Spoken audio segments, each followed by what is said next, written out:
We are back with another Dad's Bet Baseball MLB team preview. This time it is your New York Mets. And if you're watching this, there's three people here, so it is three people's New York Mets. I count CJ as one of those people who it is his New York Mets. This is going to be a very fun episode for me.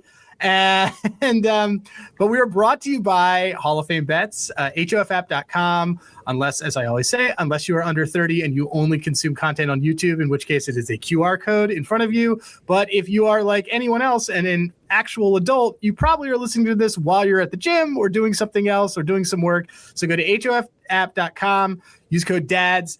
50% off your first month, 7-day free trial. We use Hall of Fame Bets for literally every sport. When there was a week between NBA and college basketball and no football, I used it for soccer. I admit it, and it worked out really well.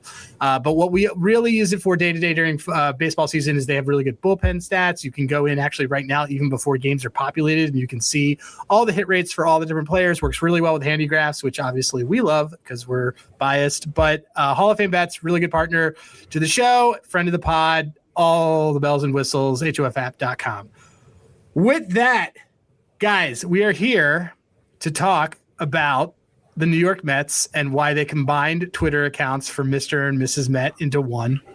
We will get that, but we have I have two of my favorite both people and Mets fans, Doug Ziefel, Dustin Swedelson.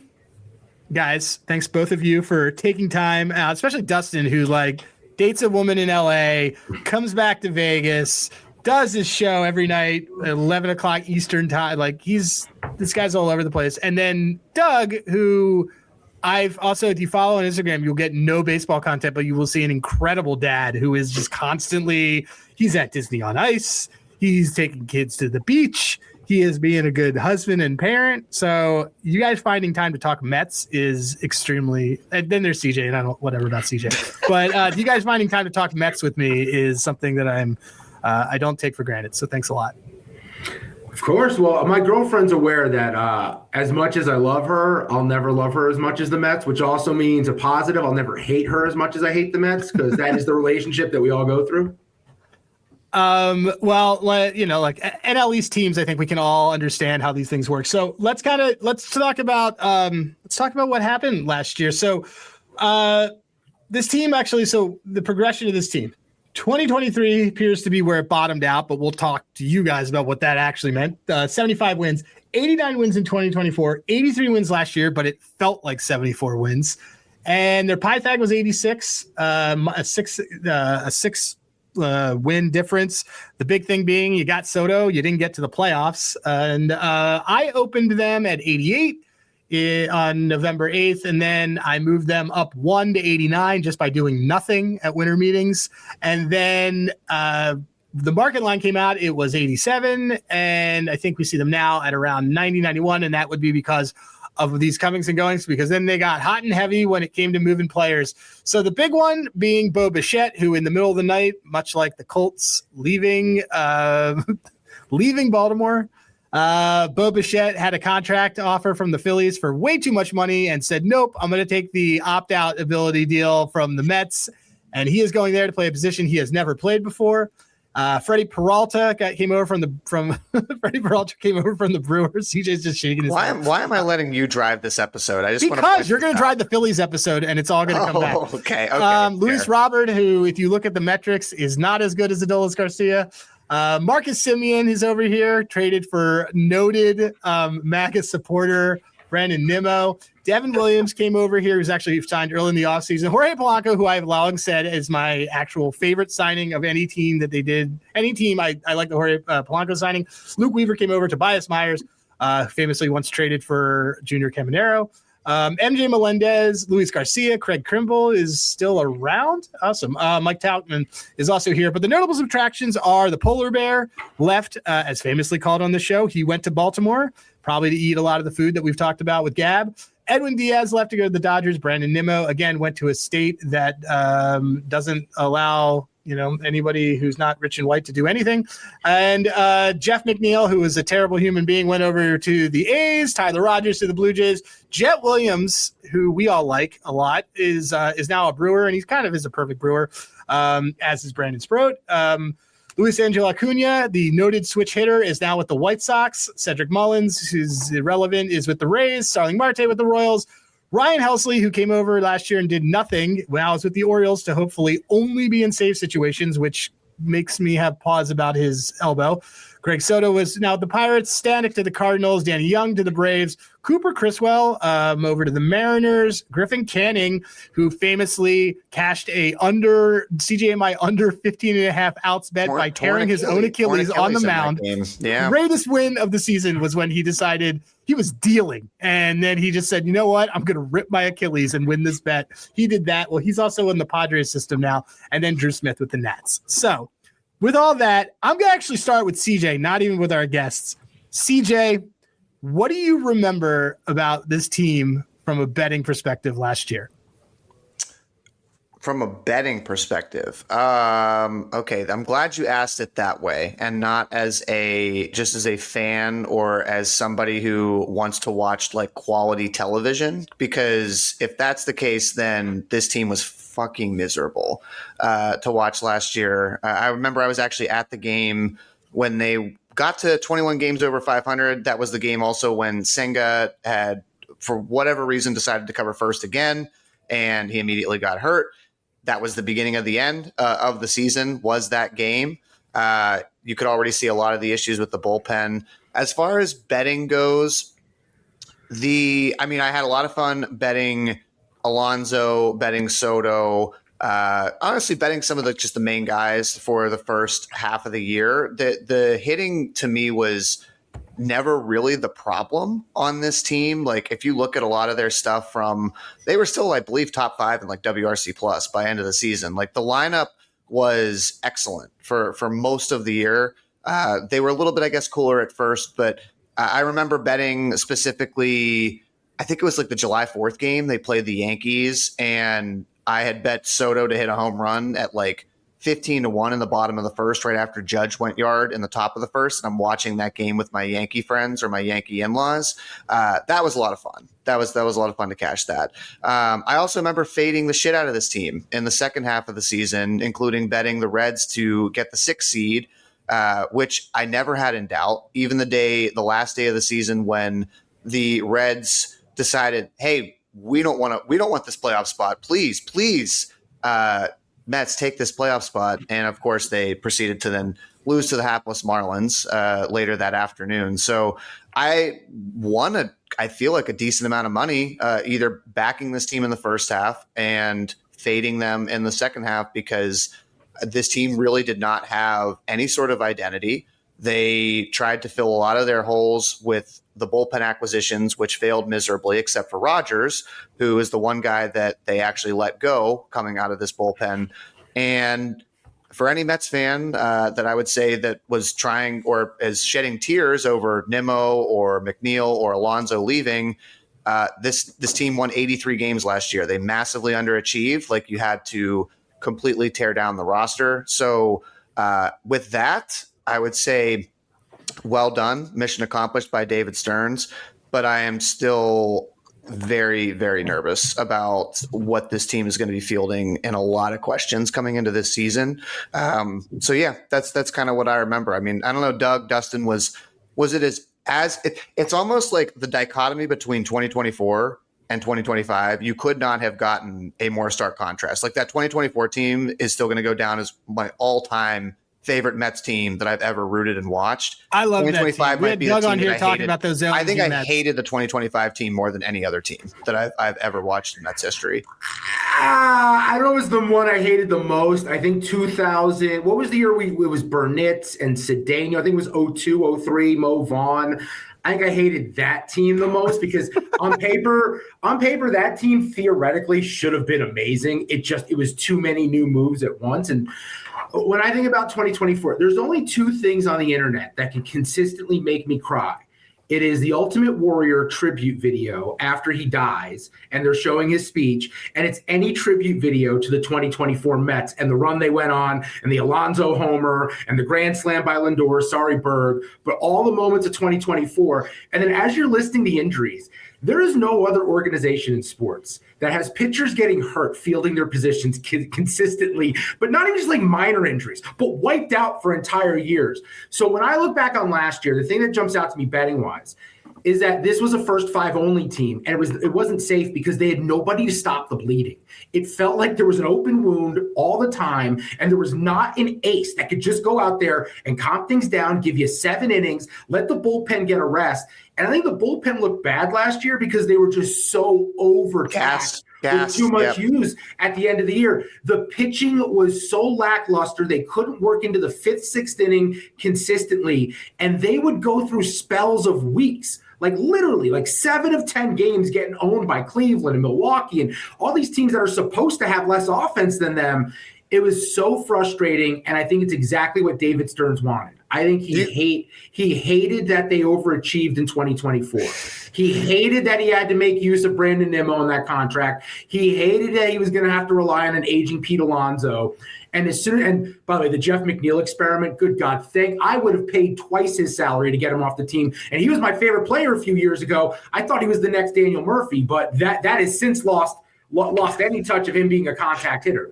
I think David Stearns got his wish. And because he got his wish, he's doing it his way. And I'm at a point where in Stearns, I trust. I trust him to find a way. The team got more athletic. They're going to have more contact. And I think this is going to be the beginning of a trend across Major League Baseball where contact hitters are at a premium and this all or nothing approach starts to go away. I like the athleticism, the defense, the versatility, the way they unlocked Brett Beatty in the second half. I think a lot of that's going to carry over into next year. And then you mentioned Freddie Peralta. Ace, number one, the number one thing they needed last year. They'd be in the playoffs if they just had a human who could stop the bleeding. Doug, you came on here and we talked about like how I, even as a Phillies fan, loved that OMG Mets. I mean, and you were very you towards the end you said, yeah, I kind of do miss the grimace OMG Mets. Talk to me, man. Like, obviously everyone whacks on a little bit of like what went wrong, but like, what do you remember and like what's kind of your outlook looking at like a little bit now? Yeah, well, I mean, I echo a lot of what Dustin said. I'm ready for the page to be wiped clean here, and this is really a whole new look Mets team to me. Completely Stearns rebuilt. Like we said, it's going to be defense, contact, and we're going to move forward from there. Don is the old core. It's funny, throughout the whole offseason, I come from a family of Mets fans, as that's how we get born into this pain. And everybody's asked me, what do you think about this move? What do you think about that move? Why isn't this guy back? And I'm like, listen, when you say if it isn't broke, you don't fix it. But 83 wins last year, a lot of broken pieces here as we've went over, and it's time for changes. And even in New York, now it's a bigger market, those changes are more drastic. And what we can hope for is that these drastic changes have a more immediate effect. This is not a team that needs to rebuild anymore. It's more of a retooling. So we have a lot of new tools, and they need to be put to work. And they're going to have to show up immediately for this fan base to be happy. There's look, there's a lot of guys on this team that I'm really excited about, but I want to kind of go around.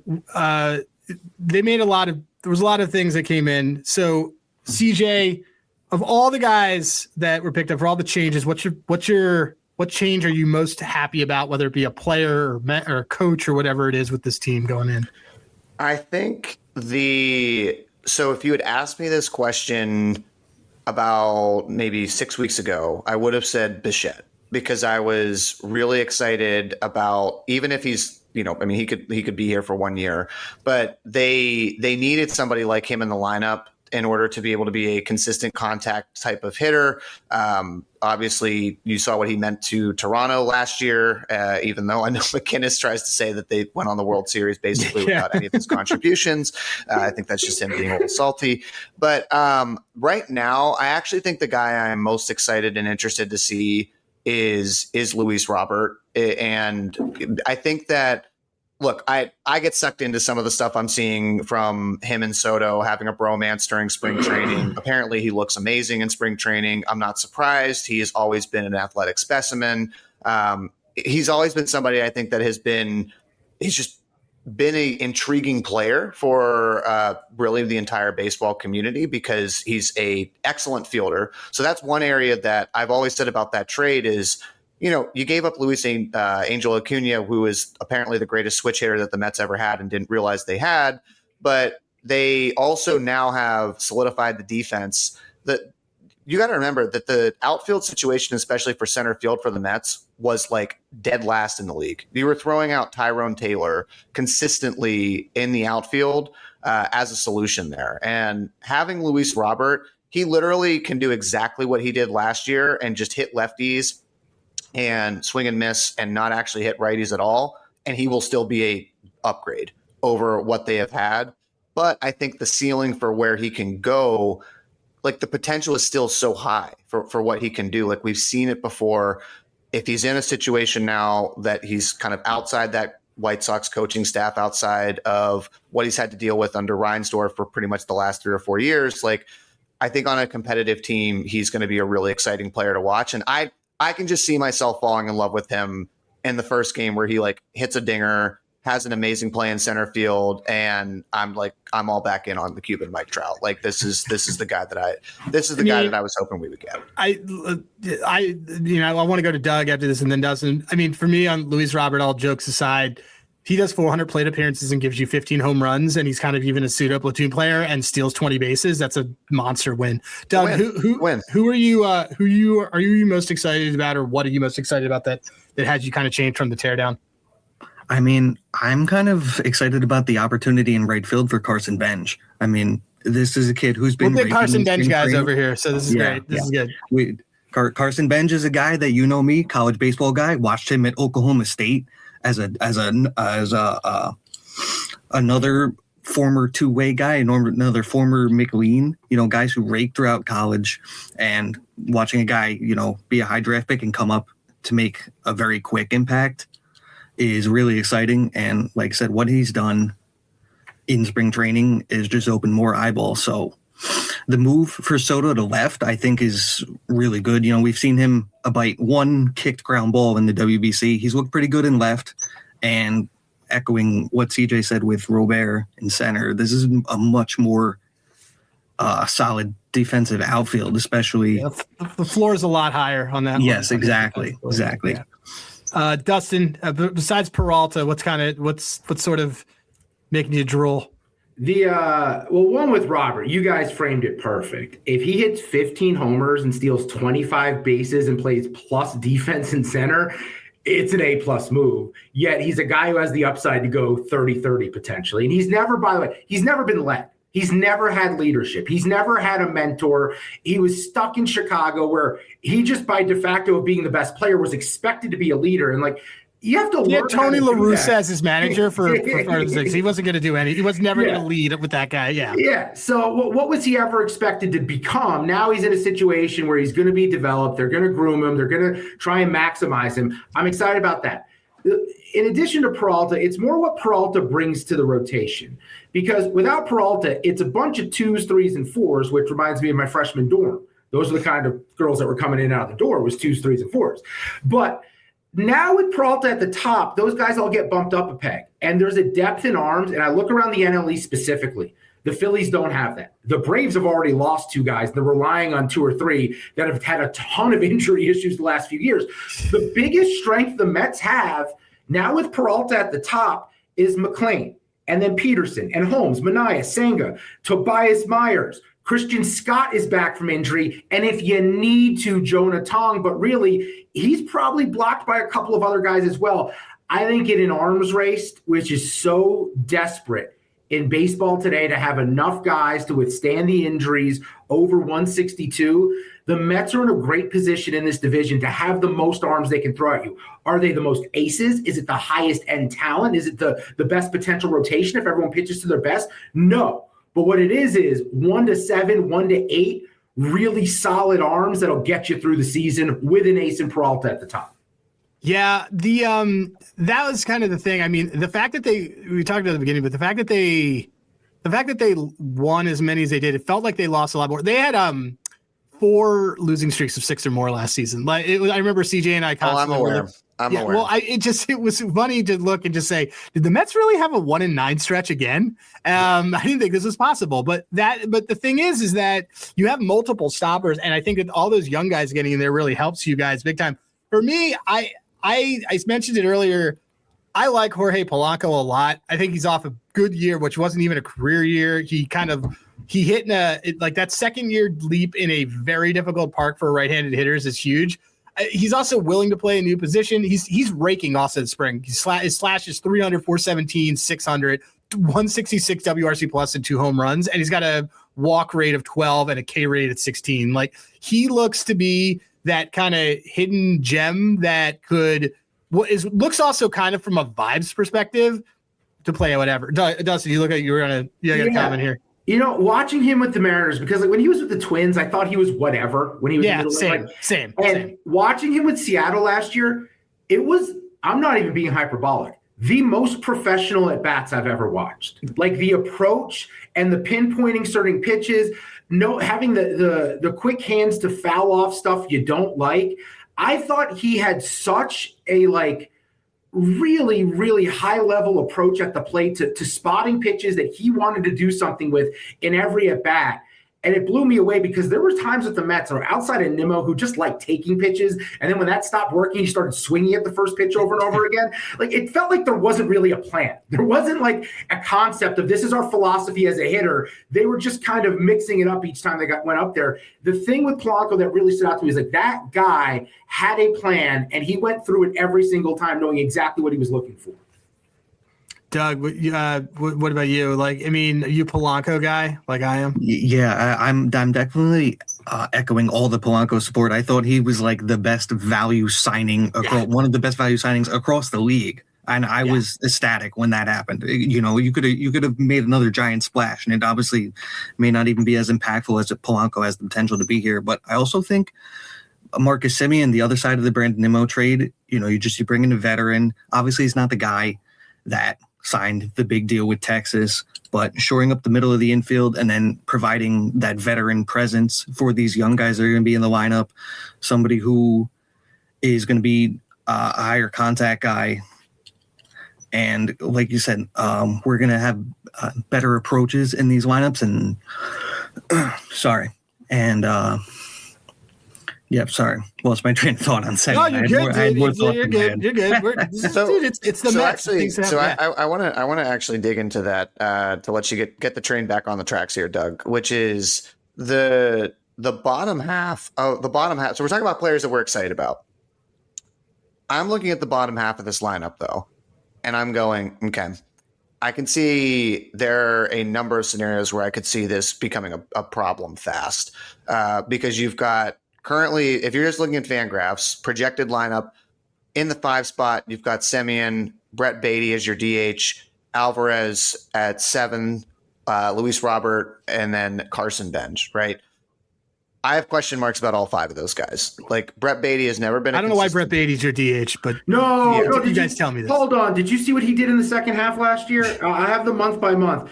In August, he had 338 with 4 homers. September, 271 with 3 homers. The last 2 months of the season. They figured it out. He was a first-round pick for a reason. He didn't hear no bell. And I'm telling you, Dustin, you're gonna immediately have your heart broken in about the first 3 weeks when he comes out with like 625 OPS again. I guess then the thing is, so with that though, so does Vientos lose his job? Yeah. I don't think. I honestly don't even know if Vientos is on this team. Yeah, no, do you know what? You guys can correct me. Vientos' success, I feel like, was directly related to JD Martinez being in the lineup. Like, JD Martinez, I think, taught Vientos his approach. 100%. And once Martinez left, because before Vientos didn't put it together, and he was a big prospect, and he had monster numbers in the minors. Vientos is on the team with JD. And he's awesome, while JD Martinez was horrific at the end of that season. But he's still I thought they should have hired him as an assistant hitting coach just for Mark Vientos. Yeah. No, I kind of sense that because it was he was part of that magic, especially against lefties, and I feel like he was giving him a little bit of. The bottom dropped out on JD like in August that year, but I would definitely agree to that point. But so we haven't talked about. We haven't talked about how quietly Juan Soto still put together an MVP campaign and has not won MVP. So I guess the thing is as you're looking at stuff, I mean, I'm still seeing Juan Soto at 8-1 for MVP. To me, that's a no-brainer bet. Like, am I crazy here? If you're fading Ohtani, sure, that number's too big. Like if it was a winner without market, like Ohtani's out of the mix. Who's going to finish second in voting? Don't you guys feel like you'd have to be laying a huge price with Juan Soto as the second best option? Because to me, Lindor in front of him, Bichette, who's a contact guy behind him, he's going to see so many more fastballs this year. The only thing I would say about Soto is I really wouldn't be shocked if it's another little bit of a slow start for him. I mean, kind of a little bit like we've seen with Lindor. And it's not even so much, I think it's going to be his fault, but you've got Lindor who's coming off the injury, who, I mean, apparently is going to be ready for day one, but the history with that injury dictates that it's still probably going to be some time before we get him swinging back to what we would expect Lindor to be from a performance standpoint. Bichette, who's playing a position that he's never played before, so he's going to have to also be figuring that out in addition to learning and hitting in a different ballpark. And, you know, again, like I said, the bottom of that lineup, you still have Luis Robert, you have Carson Bench, who's a great prospect, but an unknown entity at the MLB level. I just wouldn't be shocked if Juan Soto, as far as like making a tremendous impact on games, isn't happening right away. And that 8-1 price, Berg, like it's a good price. Like I would bet it now too, but there's a part of me that's like, man, I actually think like you might be able to wait even a few weeks and you might even get him at like 10 or 12-1. Doug, I mean, what about you? Are you looking at him? I mean, or is there anybody other awards and stuff you're thinking of here? Like, is it like, is Nolan McLean like that jump? Like, what are you kind of seeing? Yeah, I mean, that's the other award market that, like, I know, you know, you've talked at length about how rookie of the year markets are extremely volatile and, you know, they need to be bet throughout the season, but assuming health, which is obviously a big question mark with the Mets every year, McLean is going to be one of your most consistent assets in that market. But I want to go back to Soto, though, real quick. The one thing that could drop off with this Mets team in general and Soto is the stolen bases. The loss of Richardson at first base is pretty big. You know, he really revamped the whole running game, and obviously it's something that we saw across the league, but especially with the Mets, Soto set a career high in bases. This team ran more than I feel like I've ever seen in my lifetime besides when Jose Reyes was here. For Soto to potentially go 40-40 again, or go for 40-40 again, you know, approaching after a 40-30 season, with the stolen bases drop, I feel like that comparison will hurt his candidacy later in the year. I mean, this team's built to run and steal. So, like, I mean, I'm not as tuned in with your guys' coaching stuff. Like, is this like, are they doing this still? Are they doing this in the preseason right now, like in spring training right now? Or is it kind of, what's the identity? I don't know where it's at now, but I do know that a big reason why everyone is very high on Acuna going back to stealing 70 bags is because of that move of him going down to Atlanta to be their first base coach. And he really unlocked this element of Soto, which you go and look at the past. He does not have a track record of stealing bases, and he was a monster on the base paths last year. Yeah, I mean, I just feel like his entire season last year was quiet. And it was because it was like he just had, I mean, there is 0.5% of the, like, how many guys hit 40 plus home runs last year? 3? I mean, he had a 163 WRC plus. Right. And like nobody and I feel like nobody noticed. And I mean, so CJ, let's kind of talk about a guy that we saw, you and I have always been big on. He's not having a good spring. He was definitely pitching hurt last year. What about Manaea? So, I mean, he hasn't been talked about at all. I mean, is he broken? Is this like, he never threw the sinker last year, which you and I kind of have hypothesized is because he was clearly in pain. Like, you don't stop throwing a pitch unless you're in pain. And that was his most dominant. That was his put away pitch like 2 years ago.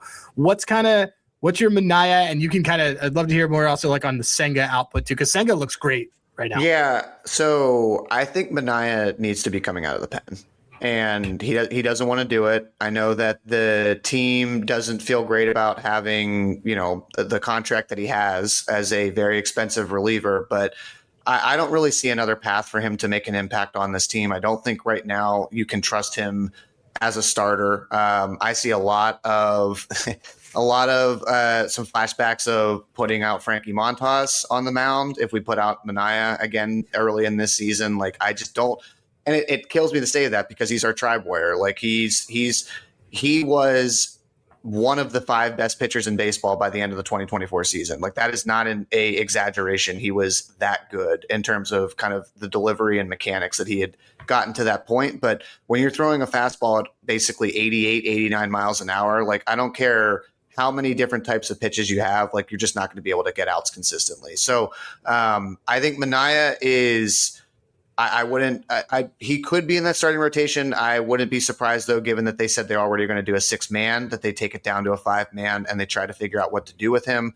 I think Senga is in a perfect spot, being as basically they're asking him to be the 4th or 5th guy in this rotation. Look, Senga was leading the league in ERA for like the first 2.5 months last year. Now, a lot of people had an issue with that because he wasn't throwing a ton of innings, but he was a very, very effective pitcher. Like I think people kind of forget that just because the floor fell out. And part of the reason that happened was because during his injury, the pitching had collapsed so bad that they had to rush him back. And that also, by the way, was the same issue with Manaea. So Manaea and Senga both had to come back on this team quicker, in my opinion, than they really needed to be. And so now Senga's got an entire offseason. He was floated in a couple of trade deals. I think he's motivated. So I do really like his upside. There's not really markets that I'm seeing that you can be able to bet him on right now. But yeah, as a day-to-day weird. guy, I haven't seen, like I've seen way long shot win stuff for him, which I'm not interested in taking on a 6-man rotation, but yeah. Yeah, as a day-to-day guy, though, I would feel pretty good about him. Clay Holmes, I mean, I'm interested, Dustin, Doug, to hear your take on it. Like, he outperformed my expectations as a starter last year. Also, another guy that was clearly gassed by the end of the season. He's looked okay in spring training so far. He's certainly somebody that will benefit a lot if they have a 6-man rotation. But, I mean, is he somebody that you believe is still part of this rotation by September, or is he also in the bullpen at that point? Because I think Tobias Myers has a spot that is open for him on this rotation if he wants it. If they want to win the World Series, Clay Holmes will be your setup man. It's simple as that. But when Luke Weaver's, because when Luke Weaver is around, he's always going to be Luke Weaver. I don't care that one year he was awesome. Eventually, they're going to need a setup guy. And Clay Holmes was not he was an elite setup guy. So he's on this roster. You have a wealth of arms. He's better suited to be in that bullpen. He got off to a good start, but he couldn't pitch deep in games. He was as guilty as anyone in this rotation of taxing the bullpen. When you know you can turn him into what Seth Lugo was a couple years ago, make him even that like 1 1/3 inning guy. Noted Puerto Rican Seth Lugo, please, yeah, please. Everyone knows. And just like noted Dominican Austin Wells. Oh my God. How miserable is he going to be going back to the Yankees? Oh my God. What an awkward situation that is. Like, he just mashes Bednar in practice. Anyway, yeah. But I think Holmes needs to be in the bullpen. The Manaea thing's a conundrum. And to me, Sean Manaea has always been a back end of the rotation guy who gets treated like he's a middle to top guy. I think he's a 4. If you're a contending team, Sean Manaea is your 4. They grossly overpaid for him out of desperation. I think he's like a serviceable guy, but there's nothing special outside of that one run. And he was amazing, but you can only copy how Chris Sale lines up on the mound for so long and have that work out for you. So at some point, you actually have to pitch once people realize what you're doing, and he's just not that special anymore. You can't just Chris Sale cosplay and like get it's just not going to happen. Yeah. At some point, you got to go back to being yourself. I agree. I think Tobias Myers is going to make it like a situation where he's going to have to be a part of the rotation. And then Senga. When Senga pitches, he's a legitimate ace. Now, he doesn't go deep into games. He throws a ton of pitches. He loves to walk a couple guys on and work out of it. But at the same time, like when he is available and healthy, he is a borderline ace. He's like a 2A. He's a very solid 2 in my eyes. And if they can keep him healthy, like that's what they're going to get out of him. I don't love this 6-man rotation, but in order to keep him healthy, I think that's what you have to do. Doug, what do you what's your take on here? Yeah, I feel like the more we go on about this, the more holes we're poking in the pitching depth here, because I feel like I have questions about David Peterson too, the way he fell off in the second half. He gets into these fits where he can't get ahead of guys, constantly getting behind, and then you see he'll get through like the first time through the order, and then by the fourth, fifth inning, it's a hit palooza, and then like we said, the bullpen is becoming taxed again. But 335, by the way. Sorry to cut you off. The third time through the order, 335. Wow.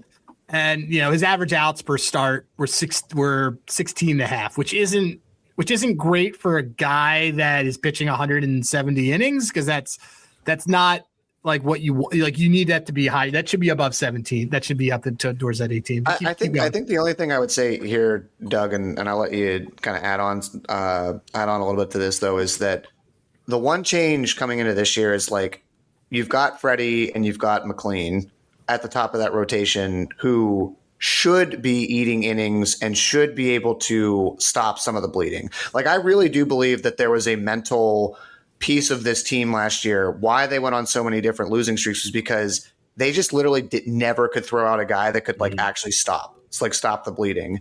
And it put an immense amount of pressure for every single successive starter to basically go out there and have to end some of these 6-7 game losing streaks. Now, at least you can feel confident that, all right, look, like we've got Freddie on the mound in 3 days. We've got McLean on the mound in 2 days. Like there are more ways, at least for them to, from a mental standpoint. Peterson is not he's just not a super mentally strong pitcher. Like, I hate to say that on a podcast, but like, watch him. Like, you can immediately start to see the gears turning when he gets into trouble, and he's starting to overthink some of his pitches. So I guess this is just painting sort of the glass half full. 69%, by the way, 69% left on base percentage, which is bottom 40% in the league. Yeah, not great. But I would just say, like, having some of those guys at the top of the rotation hopefully trickles down some of the confidence here for the guys at the bottom of the rotation, knowing that there's not as much pressure on them as they had to have in those last sort of 3.5 months last year. I think the biggest element that we have not acknowledged, and as we poke the holes, this is definitely a flawed team. But the biggest thing we haven't brought up is what is happening next season, which is an inevitable lockout. And Steve Cohen's one advantage over every other owner in this sport without a salary cap is that he has more money. And I do believe that they will try to take advantage of the fact that this could be the last year where they have that advantage with the richest owner in Major League Baseball. And they are going to go all in on trying to add contracts to this roster to see how things have to be situated following the CBA. And I think that this roster now is going to look very different than it does in August. Absolutely. I mean, first of all, the Polanco deal is a 2-year deal. The Bo Bichette in his introductory press conference looked at his agent like, oh, when they said you have an opt-out. I totally agree. But so let's get to it, man. What I mean, not necessarily we'll close a win total but we're not going to close yet. But what is this team doing? Is this team is when you close your eyes, is this team, first of all, is this team winning the division? Are they losing to the Dodgers in the playoffs? Are they losing to the Cubs in the playoffs? Or are they winning the whole thing? Like, what is, with all these things, knowing that we are getting a lockout and that you have an owner who is super aggressive, because how you have to cap a team is this team going to buy? What do you want to bet on this team from a ceiling future perspective, Doug?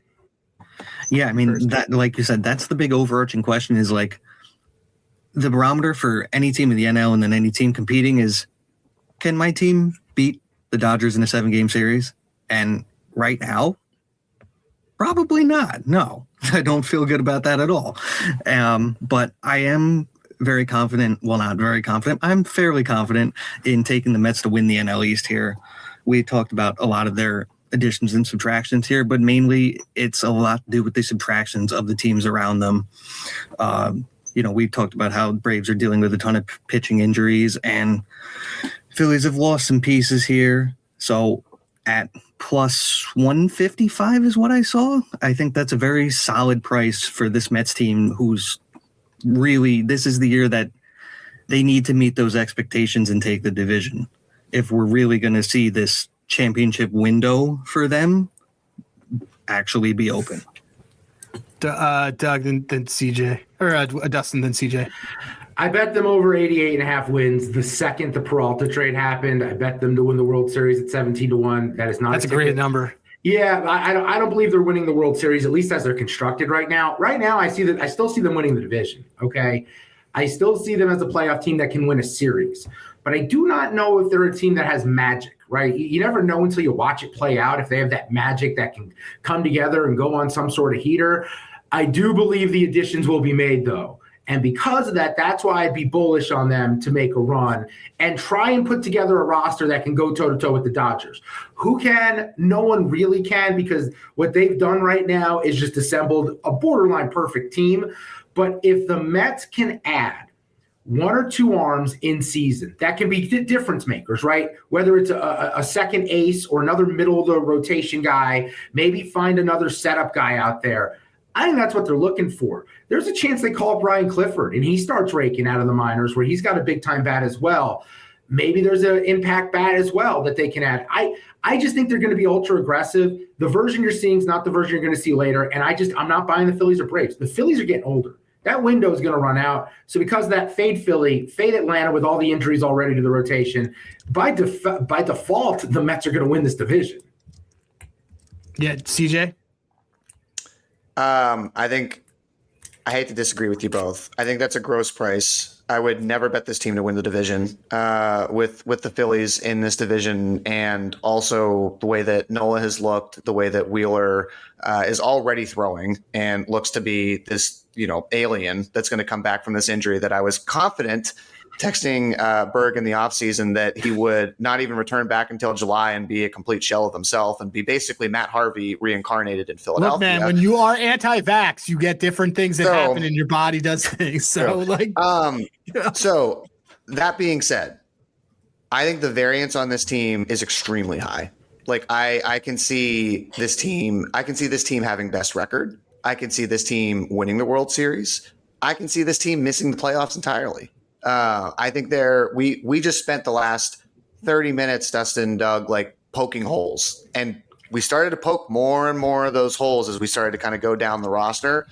But that being said, there's also a lot of upside that we talked about with Robert. Like if Benj is a 100 WRC plus player and a good defensive player, and Robert ends up being even a 2020 guy, it's one of the best outfields in all of baseball. Like maybe the best outfield in all of baseball. Like there's not a ton you have to have in terms of the ifs for the ceiling to get high. McLean could be an absolute stud that we expect him to be. I think the fact that his 160 plus strikeouts at almost 3-1 is just stupid. Like go bet that now. The bet that I'd be looking at from a team perspective, I'm probably looking at either the I believe it's stage of elimination. I like this bet. You can bet them. What a pragmatic way to look at your team. You can bet them to lose in the wild card at basically 3-1, which I think if they don't win the division, even if they win the division, look, it's wild card. The fact that it's only a 3-game set, you have one bad start from Peralta, and there you go. Like that's basically your season. The other bet though that I like a lot to bet more of their ceiling. Don't go bet best record. You can bet best record at 17-1. I would actually bet them to get the number 1 seed in the NL at 10-1 right now. Because again, if everything works, this team has no reason to not be the best team in the National League this year. Like if the rotation is healthy, the lineup kind of comes through as we are hoping it does. I'm looking to kind of bet like something where I can sort of fade the Dodgers in a creative way. So you can get them at 10-1 for number 1 seed, and you can also pocket at the same time for them to lose in the wild card as a nice little hedge, because that's what this team is going to do. They're the Mets. They're going to be an extremely high variance team, and so that's really where I'm kind of looking at them for the team future market angle. What about Doug or Dustin? Are there any other markets or areas that you do want to bet on this team that might not be out of the normal? I think Carson Bench for Rookie of the Year at 20-1, just because the opportunity, and Look, Drake like Baldwin won last year, and Connor Griffin is. I have no idea how Drake Baldwin won last year. By the way, and I went back and looked, and we had that ticket, so this is sort of like okay. Yeah. I went back and looked back to 2017. We've only had like 3 pitchers win the award. One of them was Ohtani, and 2 of them were the same year, Luis Heel and Paul Skeens a couple years ago. Hitters who are going to play every day, who have a chance to get themselves out of ruts, just have opportunities. And he's in a lineup where he's not expected to do a lot. I don't know who he is, though. To me, he gives me like Sal Frelick with a little bit of pop vibes, maybe. Yeah. Like, I don't know what the comp is, but Connor Griffin at 2-1, as awesome as he looks, I can't bet that. And McLean's 5-1. I'm concerned about innings with McLean, especially with him pitching in the WBC. To me, Baines makes a lot of sense at 20-1, just because if he has the opportunity every day, the steals will be there. If he hits like 275, 280 and goes like 15 and 25, that might be good enough. You just never know with that award. It all depends on who else performs. Doug and then CJ, and then I got one that I like on McLean. I really like CJ's approach, really planning for the range of outcomes here. I really like the wild card elimination, because like you said, if we still have the top of the rotation, that gets us there. It's what comes after that could be the downfall. I really like that bet. I'm going to go place that myself as soon as we're done here, just so that I can emotionally prepare for October already. CJ, did you have any other ones on there? Because I had one of the ones that I did like on McLean. Like, look, the ideal world is I haven't seen it put back up, but I wanted whip leader. I've talked about that. I just think that he has that kind of stuff. His ERA is 3.76, which I like a lot on the under. His expected ERA last year was seems high. It seems very high. His expected ERA last year was 3.5. He obviously was much lower than that. And if his innings aren't going to be crazy, because he's not going to go out and pitch 160 innings. If he only pitches under 20, you only have to not give up 50 runs. He just also he's him being with the WBC, I think gets him better. I kind of like that as the way to play it in lieu of that market up. Like 3.76 is really high. And that would just feel to me like a lot of regression kind of going on. There was other stuff I looked at. Like I looked at like it's funny, Mets to have the longest win streak is the same odds as them to win the World Series. And like I was looking at like what are the magic angles here? Like 7.5 is a little too high for me on their win streak, but I think the one that I have set on, like I have an in pocket, I have a Soto, but the McLean under 3.76 ERA I like. What are you thinking? Yeah, I mean, I love that one. Dustin, you brought up a good point on I think it was Dustin, you said this around the innings for McLean, even though I had said, I like the 160 strikeouts at plus 280 as another way you can bet that. I like that ERA one, though, Berg, a little bit more, I think, than the strikeouts one, because it's just not as dependent on the innings pitched. The only other player future, and Dustin, I've been on the Carson Bench Rookie of the Year train. Berg can testify for weeks, because I had made this argument that it's a guy that's going to be on a high visibility team, and he's going to be playing. Like, when you're a position player to win that award, you have to get a lot of at bats, and he should be there. He looks like he's on track to make the team, so that would kind of put him right in that bucket. The other one, though, that I'm looking at is Luis Robert, stolen base leader. At 20-1. So this guy had 33 stolen bases already last season. He is in basically the top, 10th percentile for sprint speed already. That's enough. Look, if you're going to be batting him 7th or 8th, especially in the lineup, you are going to want him to get in scoring position basically anytime that Lindor or Soto come up to the plate. I have a feeling that they will be quite aggressive using him on the bases this year. He's also, I think, listed right now. I think he's like the 12th or 13th favorite in that market. I would just that would be something I would like to put a little bit of a sprinkle on. Again, he's already a guy that typically tries to attempt 35, 40 stolen bases a year. If he gets even that conversion up, maybe 5 to 6, he's right there in terms of league leaders. Just like while you guys kind of talk through that. I'm just looking and seeing what his bans are for that. If they put them up, because I don't even see it. He doesn't even have his. They didn't even put up a ban for him on 40. No, I mean, what are they expecting out of this? He's not even listed on bans. Crazy. I don't know. I don't mind that. I mean, as a thing. So I guess to put a bow on all this stuff, let's kind of talk through. You've poked holes and you've done that. Win total then, Dustin, over under now that it's at 90.5. I don't love 90.5, but I do think they can get there. I think they can get to 91. I'm really down on the Braves, guys. I just don't think they're going to have the arms. And I don't really trust the bullpen either. Iglesias isn't like an overwhelmingly dominant closer. They brought in Suarez, who might be better, but he's like 35 years old too. Yeah. I they don't have a shortstop anymore. Yeah. Like, Kim's hurt. Yeah. I think the Braves have kind of botched this window where they have these generational players, and I'm not sure Ozzie Albies, like when I watch Ozzie Albies at the beginning of his career, like that was the one non-Met that I wanted to be on the Mets so bad. I just thought he plays the game the right way, like fundamentally, he comes through in the club, but he's gone. That guy is gone at 29, 30 years old.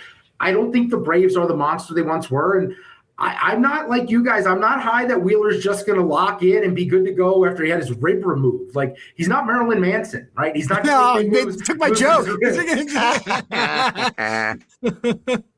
I lean over. Okay, Doug, over under. We'll add in, because it's a Mets. This is a VIP episode. We'll add in just right. Over under just right. I'm going to take your just right. 90 feels just right, I agree with Dustin. Like, it's the Mets division to lose here with how, their foes in the Braves and Phillies look here. It's just, I feel like, the way the Cohen regime has gone along here, my expectations have been built up so much these last few off seasons, especially last year, that while I know my expectations are going to be high, once again, I feel like I have to temper them in some way. And CJ, what are you kind of doing as the one who's probably most down on this? I just want to call out, Dustin, the Ozzie Albies thing. God damn, you speak to my Mets heart, because that game in 2024 in the doubleheader, it struck me like a knife when it was Albies that was the one that hit the double, that you're like, God damn it. Like, we're I actually like you. I actually like you. You're the one I like. So with that being said, I'm under. I think 90.5 is probably 2 to 3 wins too high for me in this market. Like I said, if I'm going to bet this team from a winning kind of positive standpoint, I'm not betting the win total. I'm betting something in a sort of higher ceiling market. So I think, to me, realistically, this is a 86 to 87 win team. And I'm cool on them on the division, but I'm willing to be surprised. This is a team that I'm going to definitely look to see. This team is going to be the Mets to win, Mets to get the 6, Mets to get the 5 team that we're probably going to look at a lot this season. Because last year I was like, they're going to turn it on, or they're going to do whatever. They're an 88 win team. I'm high on them, but they're an 88 win team to me. I said I had the Soto stuff. I like this McLean under, but that division, I'm down, and then I'm up and back to down on the Braves, despite loving their lineup. But I'm a little bit higher on that Marlins team. I think that there's teams within that division that are going to take away some of these wins. I don't think the Phillies are a 90 win team. I think the Phillies are an 86, 87 win team. But I also think that so are the Mets. And you have 2 guys, 2 GMs, 2 owners that are going to be hyper aggressive, that have their own TV deals that are good. That's the Phillies and the Mets that are going to be hyper aggressive. Going into trade deadlines and putting together teams and just spending that money. I mean, the Phillies were willing to give Bo $200 million in 8 years, and they weren't even blinking at that. So I like the under here, even if it's at the 88. Like, it's an 88 win team to me. It's a good team. There's a lot of ways that I'm going to be looking to bet this team on a day-to-day. I don't know if it's going to be the OMG team total wagon that team was forever, but that was so much fun. But Polanco and some of these other guys are going to be sort of my day-to-day for sure. All right. So, Dustin, tell everybody where they can find you, and then Doug, you get to do the same thing. On X at Dustin Swedelson. They can catch me Sunday through Thursday on VSiN, Sirius XM 158 YouTube TV from 11 p.m. to 2 a.m. Eastern Time. And Doug. Yeah, same thing on X at Chief Zief. You'll see a lot of my baseball articles this season and betting a lot of pitcher props here using handigraphs. And Doug, while we have you, who's winning College World Series, or who's getting to the College World Series? Give us one. There's a lot of up and down right now. One of my favorite preseason futures was Georgia. Ooh. Though Kenny Ishikawa, their two-way player, hurt his ankle, and they have a ton of pop as usual. There's gonna be a lot of SEC teams as usual, but I like Georgia right now. All right, nice. And CJ, you just stick around. You got to wear both, but you just stick around. We all know where to find you. But guys, you were awesome. This was an episode we were looking forward to, and it kind of felt like the Yankees one. It felt a little bit like a therapy session, very cathartic, I think, for some of you guys. Not as loud as that. No, podcast. well, we don't have the Colby factor is strong. Turn up the volume a little bit on this one, but yeah. It wasn't Sandy Cohen wasn't a Mets fan. So that's what happened. He was a Yankees fan. So, anyway, all right. So, look, we want to thank our sponsor, Hall of Fame Bets, hofapp.com, using code DADS. You can look up all these players. You can look up Francisco Alvarez and possibly bet him for a dinger. He'll be back. He'll be better this year. So look for CJ, for Doug, for Dustin, for producer Spencer. I'm Adam Rosenberg. You find me at Hey Rosenberg, and we have actually 4 teams left, and we are done. And then you could just listen to all of them before opening day. And so with that, we are out.